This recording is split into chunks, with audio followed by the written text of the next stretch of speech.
তোমাদের জন্য আরও একটা নতুন রেসিপি নিয়ে হাজির হয়ে গেলাম।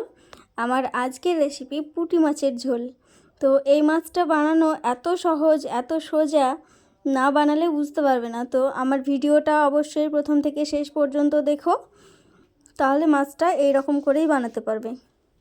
মাছটা আমি কেটে ভালো করে ধুয়ে নিয়েছি। এবার একটু লবণ আর হলুদ দিয়ে ভালো করে মাখিয়ে নিলাম। কড়াইতে তেল দিয়ে দিলাম। তেলটা কিন্তু খুব ভালো করে গরম করতে হবে। তেলটা যদি ভালো করে গরম না হয় তাহলে মাছ লেগে যাবে, ভাজা ভালো হবে না। তো তেলটা ভালো করে গরম করে নিতে হবে। তেলটা ভালো করে গরম করে নিয়ে আমি মাছগুলো দিয়ে দিলাম।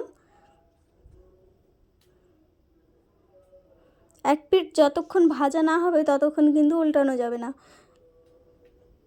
যদি আগেই উল্টে দিতে যাই তাহলে কিন্তু ভেঙে যাবে, ভালো হবে না।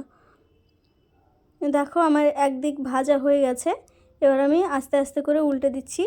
বেশি তাড়াহুড়ো করা যাবে না, এই কাজটা কিন্তু আস্তে আস্তে করতে হবে।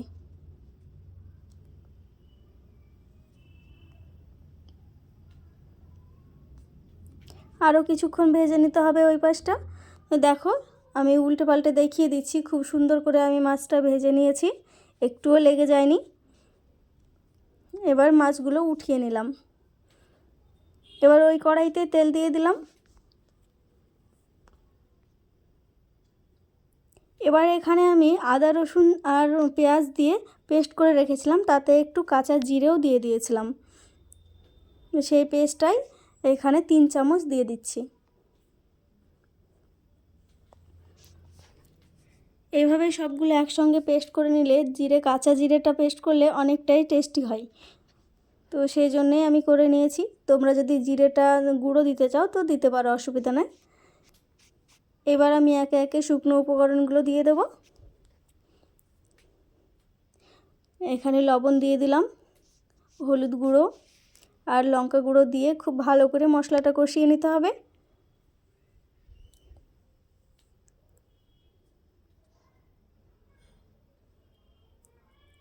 এইভাবে নেড়ে চেড়ে ভালো করে মশলাটা কষিয়ে নিতে হবে। মশলাটা আমার কষানো হয়ে গেছে। এবার আমি জল দিয়ে দেব। ঝোলটা যে যেমন রাখতে চাও তেমনভাবেই জলটা হিসাব করে দিতে হবে। যদি বেশি ঝোল রাখো তাহলে একটু বেশি জল দিবে। এবার ঝোলটা ভালো করে ফুটে গেছে। এবার আমি ভাজা মাছগুলো দিয়ে দিচ্ছি। ভাজা মাছগুলো দিয়ে ভালো করে এইভাবে নাড়াচাড়া করে খুব ভালো করে ফুটিয়ে নিতে হবে।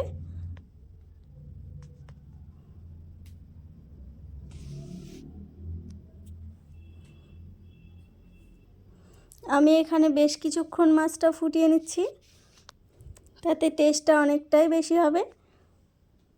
তোমরা এইভাবেই ফুটিয়ে নেবে।